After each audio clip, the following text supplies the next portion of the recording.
Welcome to StoryMax Writers Cafe, where we share the real writer's life over a cup of friendship sprinkled with laughter and wisdom. My name is LaShonda Hoffman, and I'm your host. Our sponsor for this show is Tyara Moody, Broken Heart, a novella, Book 1, The Reed Family. In the past year, Detective Josephine Jo Reed Powell brought down one of the most notorious serial killers in a decade in Charleston, Mecklenburg County. When Jo arrives at a new crime scene, something seems very familiar to her. She immediately thinks she may be dealing with a copycat killer. Or is she? How can she keep her mind on finding the killer when her life is falling apart? Jo is struggling with her shattered marriage, knowing her husband, Brian Powell, has had an affair. As Jo questions the twists and turns of her murder investigation, can she let God mend her broken heart? Get your copy at your local bookstore or online, Amazon or Barnes & Noble. Today's podcast is How to Write When the Rest of Your Life is Falling Apart. Our guests are Sylvia Hubbard, Nigeria Lockley, and Ashley Saul. Welcome, ladies. Hi. Thank you for having us. Hi. Thanks for starting. Before we start, I would like you all to introduce yourselves. Tell us a little bit about your book and you, and we'll start with our topic later. First, we're going to start with Sylvia. Sylvia, tell us a little bit about you. Okay, so I am first Sylvia Hubbard. I'm an author, and I'm founder of Motown Writers Network, which is a literary network in Michigan that helps the Metro Detroit writers get to their literary goals, and then we connect readers to Michigan authors. I have self-published since 2000 over 30 romance suspense books. Of course, an Amazon bestseller. I've been recognized in the community for my literacy efforts of getting books to the community. And I'm a happily divorced mother of 3 children. All right. Nigeria, you want to tell us a little bit about you? Okay, sure. That noise, so you might want to mute yourself. Someone has some background noise, like some papers are scratching. Oh, okay. I think that might be me. I live in an old building. I think that's my steam. So as you guys can see, I'm from New York with these old radiators in an apartment building. Okay. And that's actually my steam you were hearing instead of rustling paper. But when my steam isn't going crazy, I write fiction for the Renewed Mind. I write Christian fiction. And I have written 3 books. I'm working on book number 4 right now. And this year I launched my independent publishing company, Inheritance Books.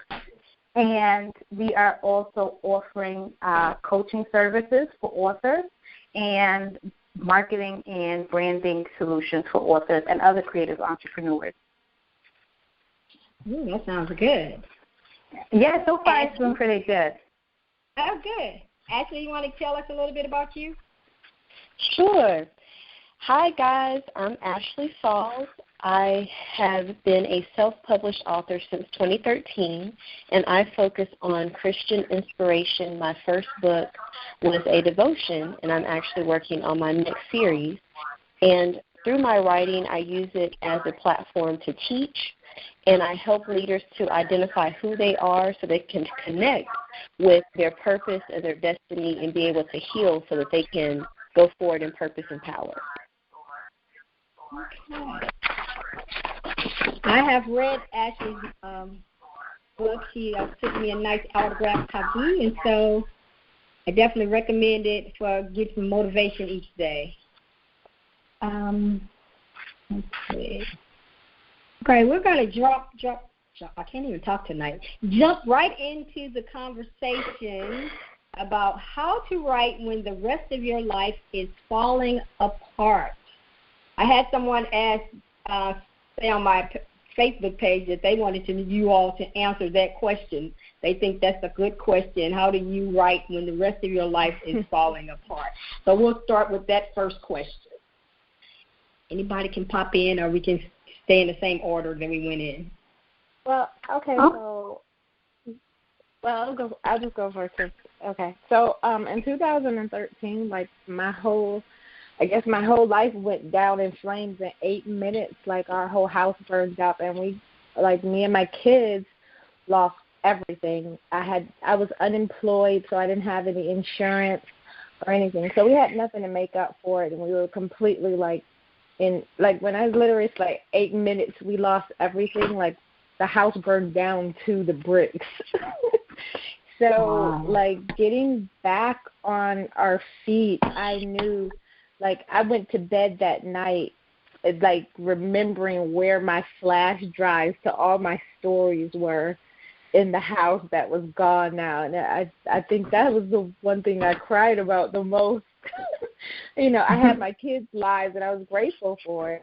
But I knew, oh, my God, all my stories are just gone. Literally, I, rebuilt everything back over. Sylvia, you went completely low. Then you got loud, then you went low again. Do you have it on? You have it on speaker? Is that better? Is that better? Okay. Can you hear me? Yes, can hear you now. Okay. So, once I woke up the next day, I kind of had to just, after I get the kids back off to school smelling like barbecue, I sat down literally on the floor with a notepad and started just writing out what stories were in, I had worked on. And I was crying through the whole thing because I'm like, I don't know if I'm ever able to rebuild, because once you write a story, it's like, bam, that is it. When you write that perfect scene, you're like, oh man, I'm never gonna get that scene back again. And I basically told myself, either I could give up right then and there, or I could keep going.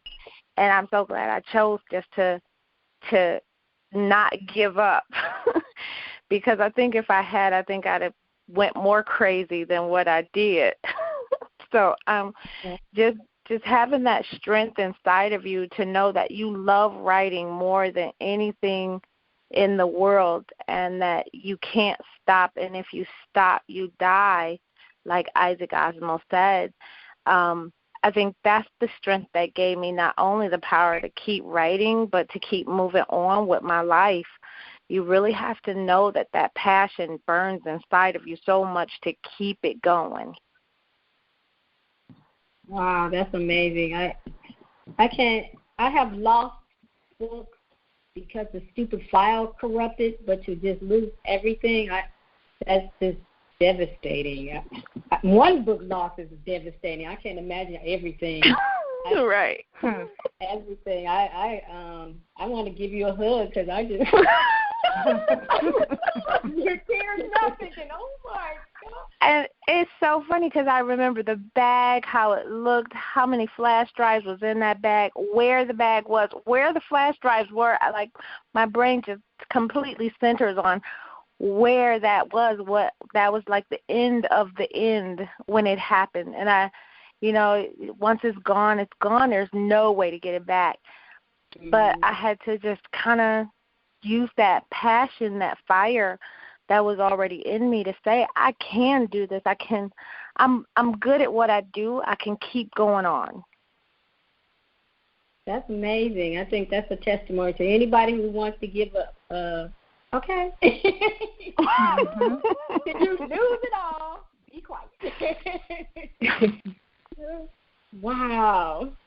Yeah. Well, I don't know. You guys can we'll go on. I can't even talk after that.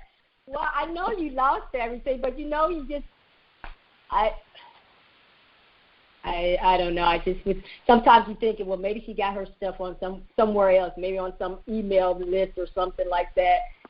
I can't even imagine. I'm at a lost words.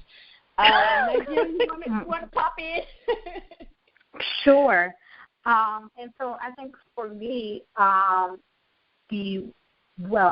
think since I've started officially, because you know what, there's a difference, I think, between when you're just writing for yourself and then when you become a published author and you're writing now, it's for other people. It's not just this thing you do by yourself. And so since I've become an author now, I've had at least two kind of like mini crises. And the most recent one, I had like a series of just health issues, happened like out of nowhere.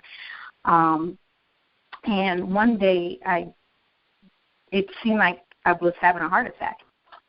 I was having just like the worst chest pains, and I had made it through work that day, and I was like, tomorrow there's like one more day with like around Veterans Day, and it's like one more day, and then I'll be off, and I can just rest. And I tried to go to work the next day, and then I was still having these pains, and I was getting over, and I couldn't move anymore. And I went, they like, you have to go to the hospital, like you have to go to the hospital. So I went to the hospital, and, they did every single test on me, and they really couldn't even, they could not figure out what was wrong with me, but I was having legitimate, pains, and they really couldn't figure it out. And that was just like a moment like, wow, if something could be wrong with me, they're not sure what's wrong with me, but now I have to keep going. I cannot stop now. If there is something wrong with me, if there is an issue, what will they say? That this issue beat me? No. I have to beat it. And I kept on writing. I have been writing before this issue. I've been writing before this moment. When everything is falling apart, you know that you always have your writing. When everybody runs away, you know that you have your writing. When everything is gone, you know that you have your writing. You can go back to it. You can go into it. And if you have to run away from whatever's going on, you can run into it. And as you look at everything crumbling, you can still go back to your writing. And you can build something from your writing. You can turn that pain into your passion and your purpose. It can be born right there in that moment. Whatever is happening, it could be the catalyst and the birth of something bigger than you in that moment. And knowing that makes me able to go on when things are like just going awry. And knowing that one thing that I try to, teach my kids and teach my students and, tell people is, it's through God, through His strength, we can overcome anything. So I can't let stuff happening stop me from being who I'm supposed to be. Stuff is always going to be happening. Life is always going to be happening. It can't stop me. Definitely. That's true. That's true. Ashley, you want to say something? I sure do, and I'm glad I'm in good company tonight. The challenge. Well, I'm going through a challenge right now, but the challenge that happened when I was first writing both my book and then I followed up with a study guide were losing 2 children in early pregnancy, both at the same time of the release of the books. And I will say that the most challenging moment that I can remember is doing a book signing within a week of having just gotten out of the hospital. And at first you feel, I wrote a devotion, and it was encouraging people through dark times, but I didn't know that I was going to walk through one myself. And it put things in a whole different perspective, because I felt what it was like when you just don't want to hear encouraging words, and I felt what it was like when you feel like, okay, God, why is it me? Why am I facing this difficulty? But the beauty that has come out of that experience is that, and I believe it was, I can't remember who it was, but someone had just mentioned how your books or your writing are beyond who you are. It's not just really about us, but we are used even in dark places and difficult places to help someone else.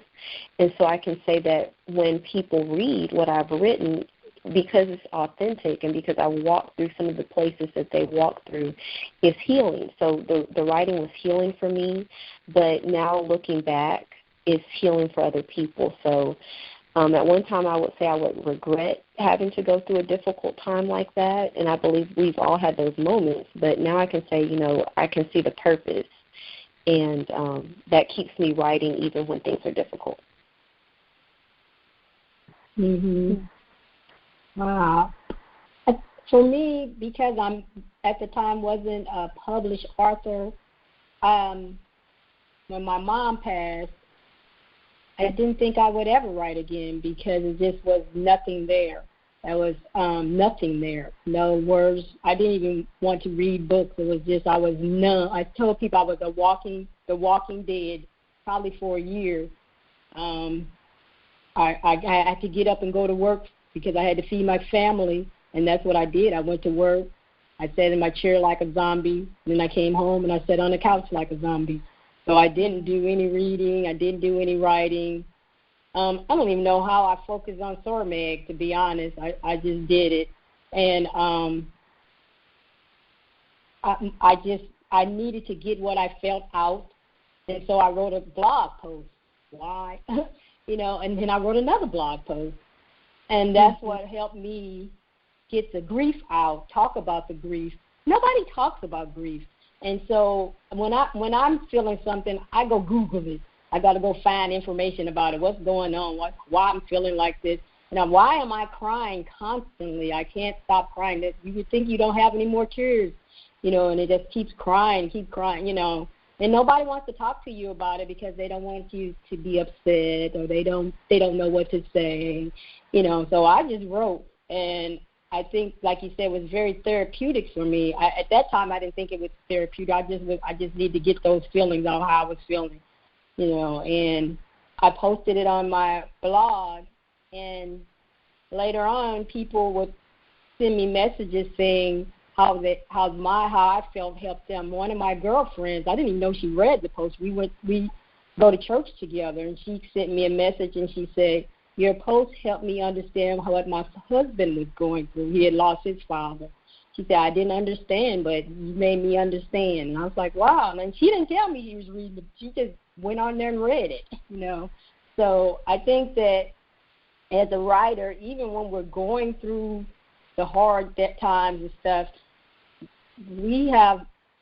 it's just inside of us. We just got to get it out. We got to get out how we feel.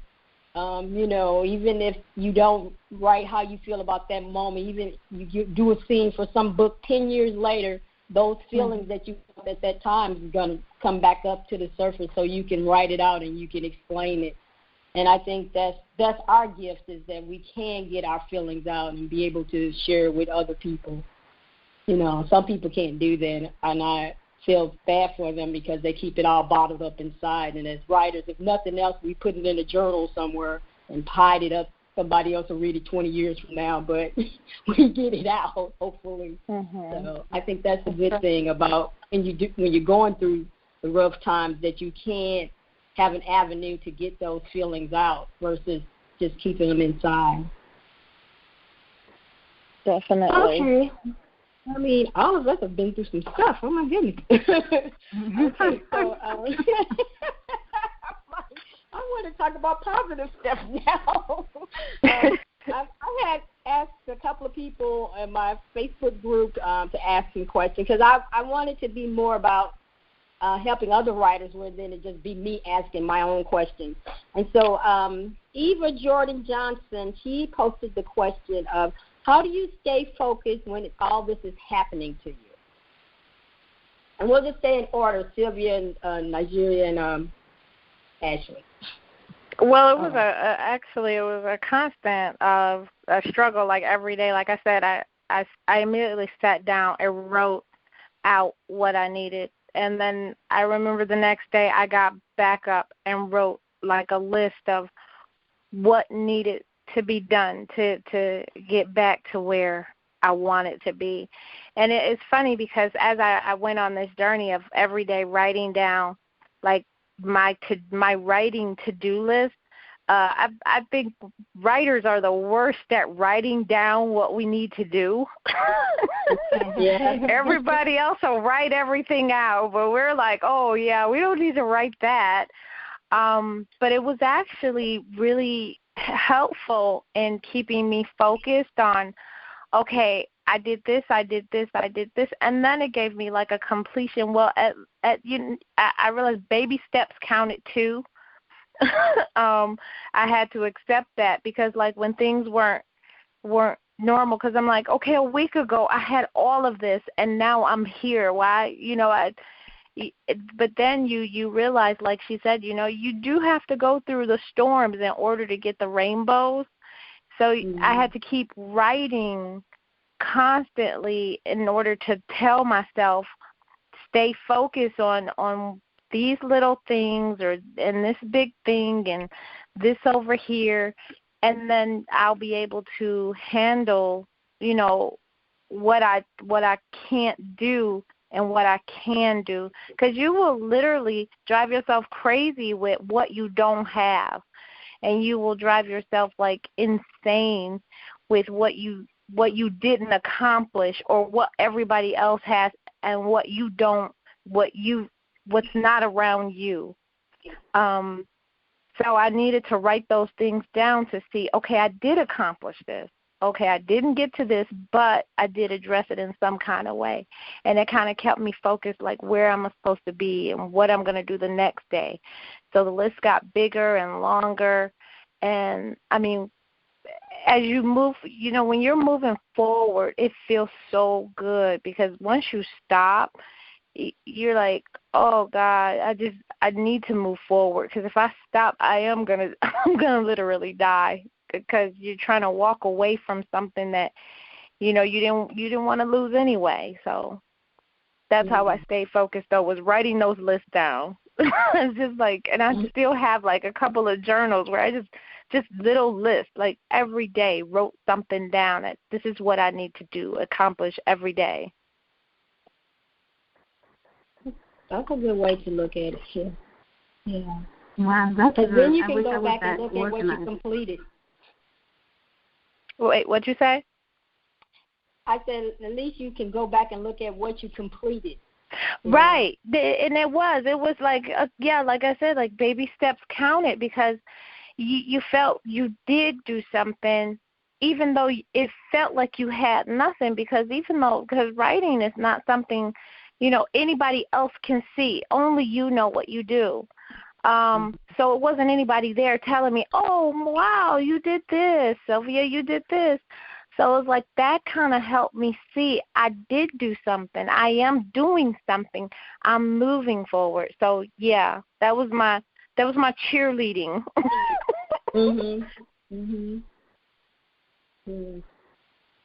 Nigeria? Yes. So for me, I think I am not as organized as Sylvia. I hardly ever have a real actual to-do list. Like my to-do list is very just mental, but I have to do how I'm going to do it, when I'm going to do it. And after I dealt with the chest pains and those issues, because they didn't know what was wrong with me, I had to be on bed rest. Then I had to go to all these other doctors and do a whole bunch of tests, even further.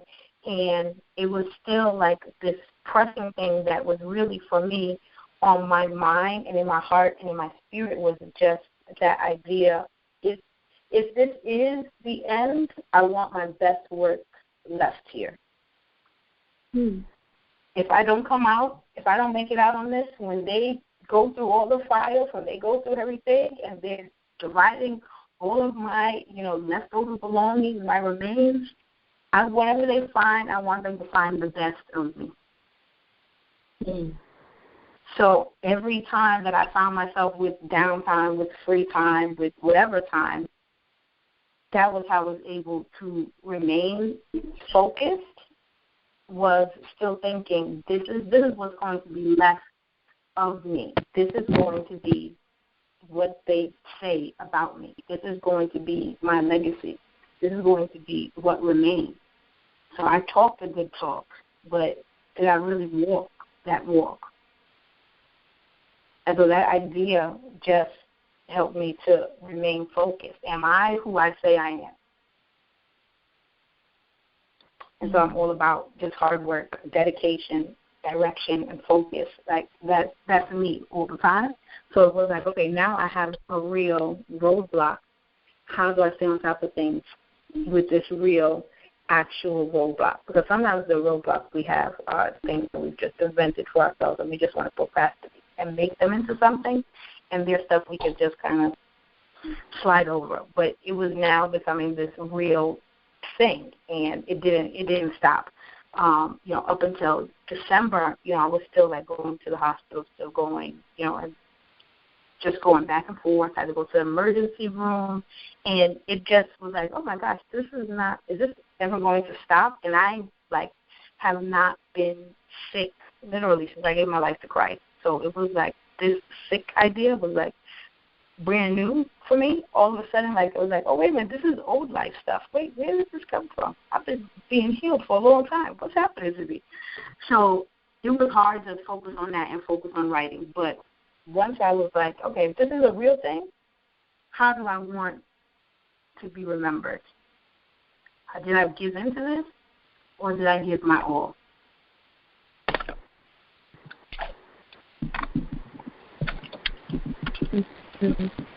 I like that. How do I want to be remembered? Sometimes I wonder about writers. Do they think about that when they put out their work? Do they know that this is going to be here forever? Hundreds of years later, somebody's reading your books. And I just wonder sometimes about different writers. Do they understand that?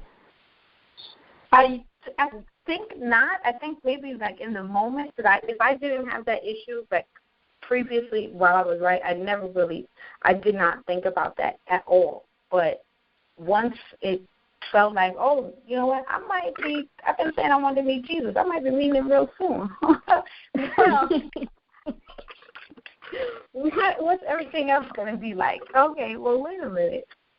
I would be up there, but there's still going to be people down here, and what's going to happen? And suddenly that became something I'd never really thought about, but it became a real thing. When you think about it, and you think about what's going to happen to me afterwards, but then I thought about, I have children.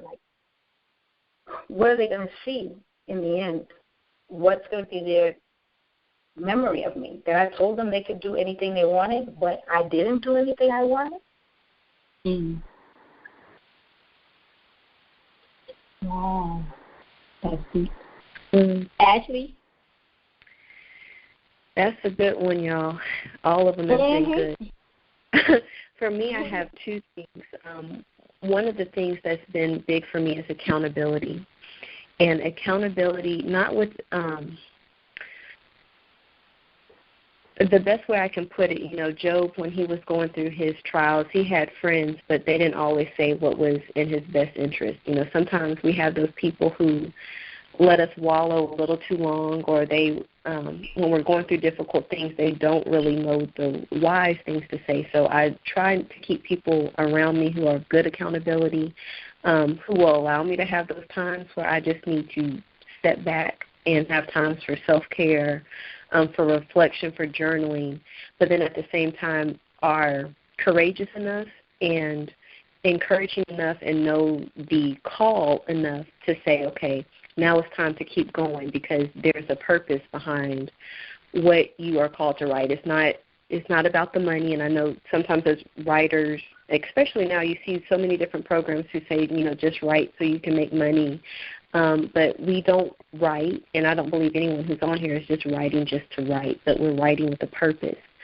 So for me, that focus is accountability, but I also have some things that I put in place. I had to actually have a team of people who will also, for those days that emergencies happen, which they do happen, will be supportive, and we can keep things going, because I know in previous years I tried to do it alone, and it's really hard to do things alone. Sometimes you need just that good person who will support, and sometimes it can be a volunteer. Someone volunteers, and of course they have the capability to do it. They just need the opportunity.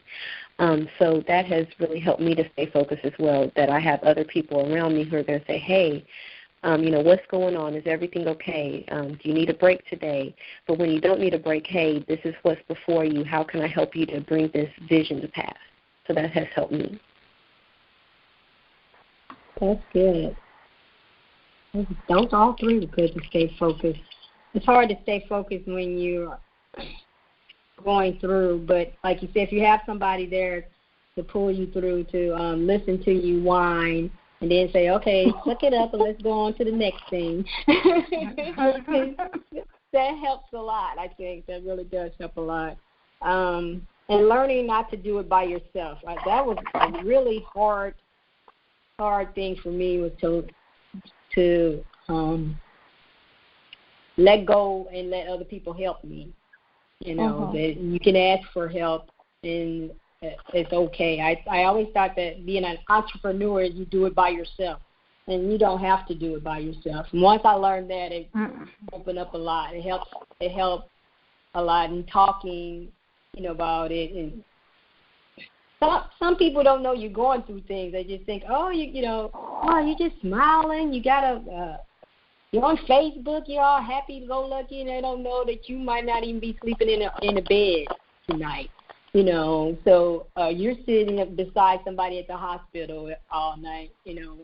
Once my mom was in a coma and I was having I had the online conference. She went in the coma the night the online conference started. And everybody kept saying, cancel it. I was like, you know how much work I put into this thing? That's what I was thinking, and I know my mom was thinking the same thing, and telling me he said that. What you gonna do? Just sit here and look at me? So through tears, I went and did the conference. And people kept saying, and LaShonda, and I started something that was new for the conference, was a prayer room. And I started a prayer room, and so many people went in there and prayed for me. So I know that's what got me through, was the prayers, And so I learned that you can go through, even through the storms, with good friends who are there to help support you.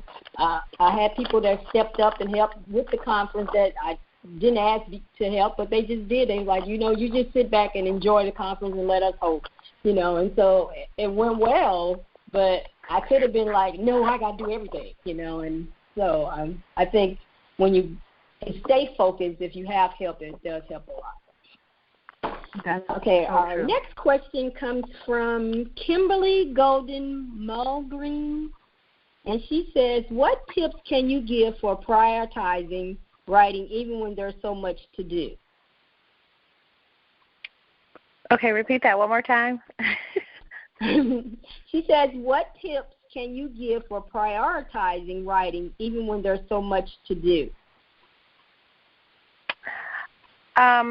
Well, yeah, it was my list, and because of my writing was so cathartic for me, it was kind of like I made it into, that was my medicine. I needed to take my medicine every day, even if I didn't need it. Take it. So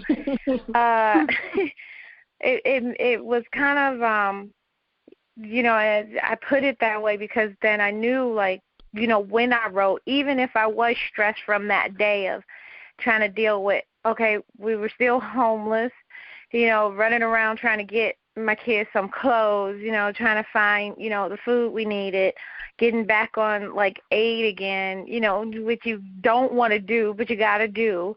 You can stand in those long lines, look at ugly people, and just be like, oh, this is my life. But then getting home and saying, I don't feel like it. I don't feel like taking my medicine. But knowing, once I took it, I could get back into life again. I could go to sleep, get back up, do it all again, knowing I could take my medicine again at night. I think that's what made it where I turned it into something that if I don't do it, I'm going to drive myself crazy. So I made it into something that must be done, prayers, writing, sleep, prayers, writing, sleep, prayers, writing, sleep. That's how I kind of just kept it as a priority, because I didn't want to lose that, because that was like, if I lost that, that was it. And I had 3 other people staring at me, depending on me, every day in order to get through this, because they were going through the same thing. And if I fell over the cliff, they was coming with me. Mm-hmm. And I didn't want that on my conscience. So I knew, like, that was it. That was the point where I knew if I stopped this, that was it for me, and that will be it for my kids. So I do have to thank my own passion getting me through it, and knowing that that's where I needed to be in order to make it through everything else. So kind of like making it my medicine was the best thing ever. Good. Nigeria?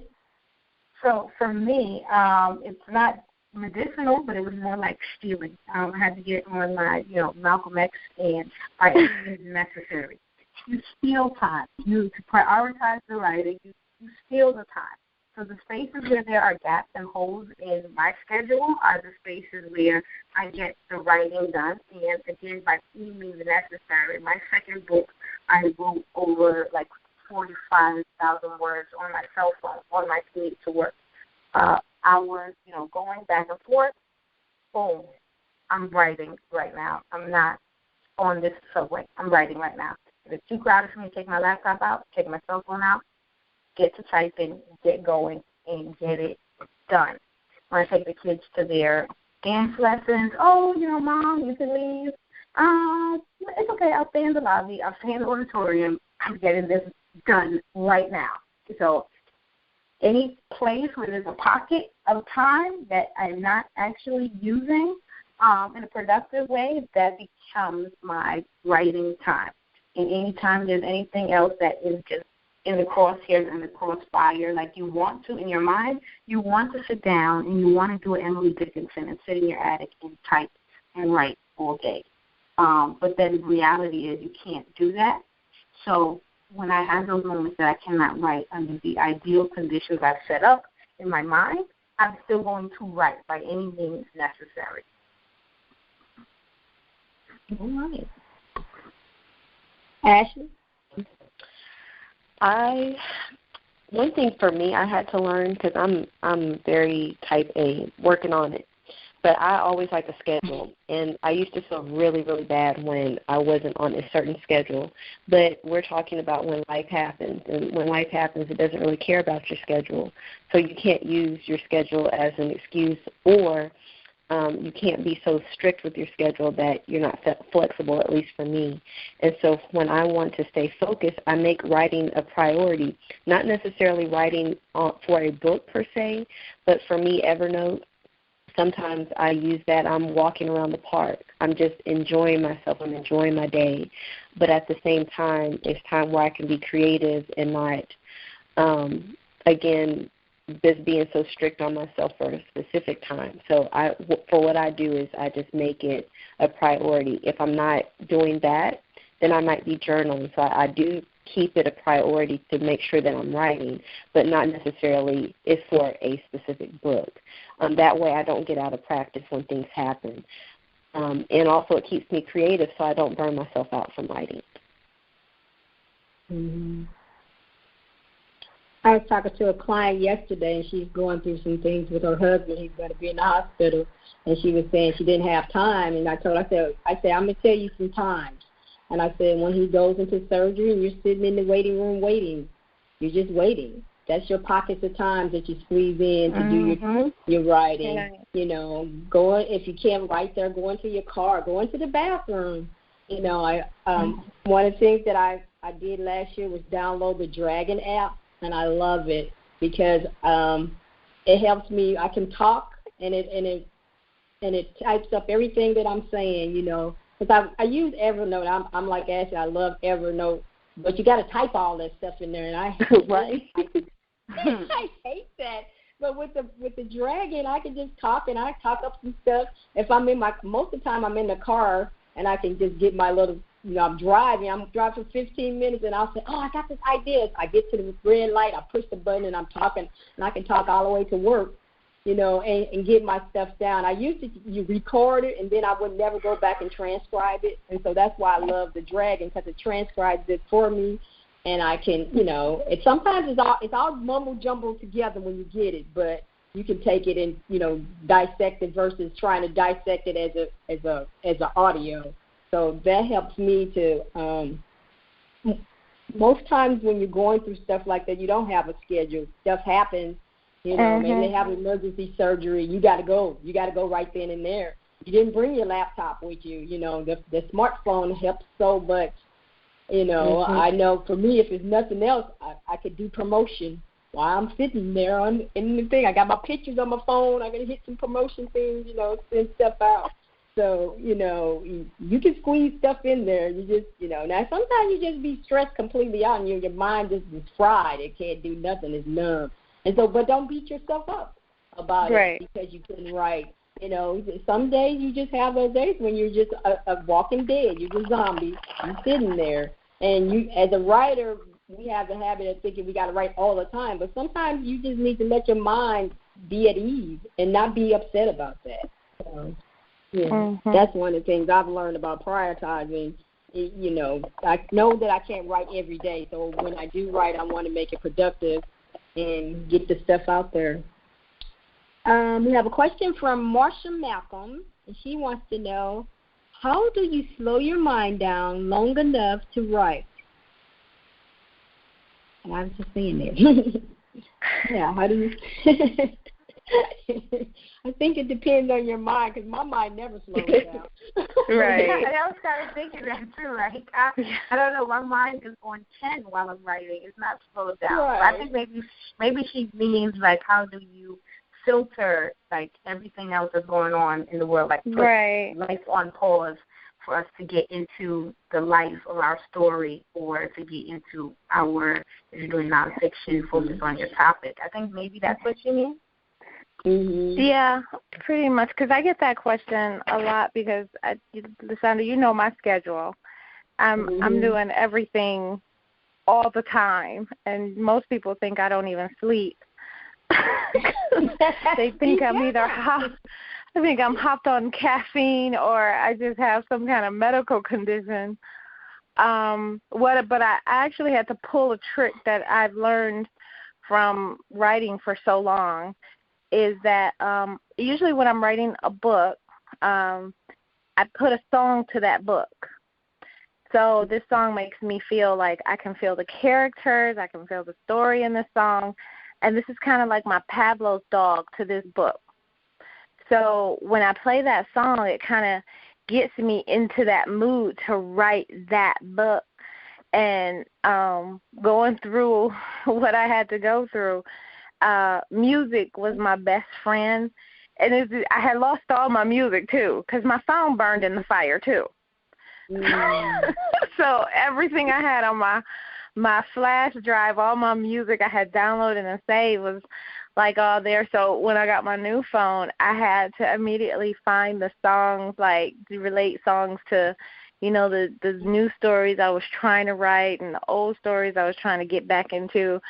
So it was like music just became like everything to me, getting that into my head. And after a long day, or like when you said waiting for somebody or waiting for things to get going, when you had to just sit there and wait, and you could use that time, putting that song in kind of blocked everything out, put me into a mental room of my own, and I could just get back into that story.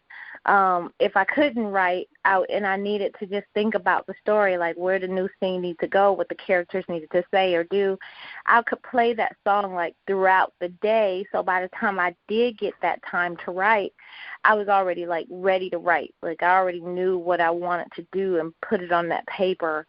So I could save so much time instead of sitting there looking at a blank piece of paper and saying, oh my God, what's going to happen next? So music kind of helped me get back into the story every time. But I usually choose a song per book to kind of separate my thoughts from each character. I love that. I am a music person, too. I never thought about picking one song for a book, though. Now you got me thinking. I love music. That's how I am. Music is what gets me through everything. I am one of them. I have a soundtrack of my life. Everything it took me a long time to listen to Michael Jackson. That's how much I loved him. So, yeah. Right, because he's not there anymore. I still can't listen to Aaliyah. Oh my gosh! But see, Michael was my everything. I did not realize how much he was in my life from since I was 5 years old until I was grown. And each song of his touched a part of my life. And when I hear that song, I just cry, and I'm going, "Oh my God, I love that man." So, yeah, I am a music person too. I understand. Nigeria. I don't know. I think maybe kind of to piggyback on what Sylvia said is that I've thought about it so much that by the time I'm able to sit down and write, I'm never just like looking at a blank page. I'm already in the story world. I'm never out of the story world if I'm not writing. So that for me is not necessarily an issue. Maybe there are certain conditions and I'm kind of like the reverse or strange, but like I could be outside and write and all kinds of chaos could be going on. But if I'm home, I can't have chaos going on. Like I need quiet, I need peace going on to be able to focus on the story, but I'm never out of the story world. I'm always in the story world. I'm like on the train. Oh, okay. Oh my gosh, I'm gonna have to. I gotta write them down right now. Oh my gosh, I'm always in the story world until the story is over. Once the story is over, I'm out of the world. I'm always in it while it's going on, though. And I'm envious of you that you can have music and work with the book. I did have like a soundtrack kind of for my first book, but I can't play music and write. Like I'm like a singing and dancing fool. So if music is on, there's no writing that's going to get done. So I wish I could have that aid to help me, but I can't. I write to instrumental music. I can't play words because I won't be paying attention to what I'm supposed to be writing. I'll be singing. So I do instrumental. I do classical music when I'm writing. That's maybe some soundtracks to movies or something like that. I can't do it with words, so I never could. Ashley, you have anything to say? I do, and I think it's so funny. We're so similar. I was going to say the same thing. Music is really a big part of who I am. And so for me, when I'm writing something that I really need to think, I like soaking music. And it is instrumental. It's very soothing. And it helps me to just really focus on, first of all, who gave me the gift, which is God, and then also being aware of why I'm writing, which is really not about me, it's about the people. So I really love soaking music. Now, the interesting thing, though, on that is that sometimes I need something a little bit more upbeat, so I listen to hip-hop because sometimes I need to say something forceful in a powerful way, and for some reason, I think it's because I'm a drummer. Sometimes I have to turn it up a notch just to get the creativity going. So I go from two different extremes. Sometimes I need a calm, classical, and then sometimes I need it to be very upbeat.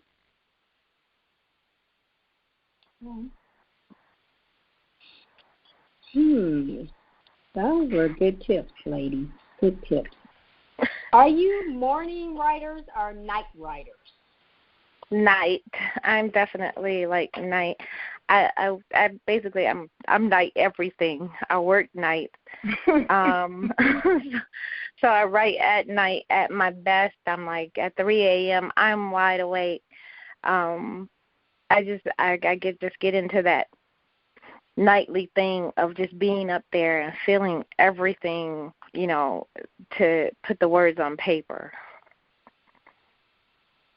I'm a night writer too. I can't. The daytime, I can barely speak, let alone. Right, I'm a vampire in the day. let alone write. Everybody. Some story. I admire those writers who are like, I got up at 6 a.m. and I did this before I went to work. Like I can't do that. Even if I went to bed at 9 o'clock in the morning, I couldn't get up at 6 o'clock in the morning and write a chapter. Like, no, it's not happening. Right. I'm all the way night writer.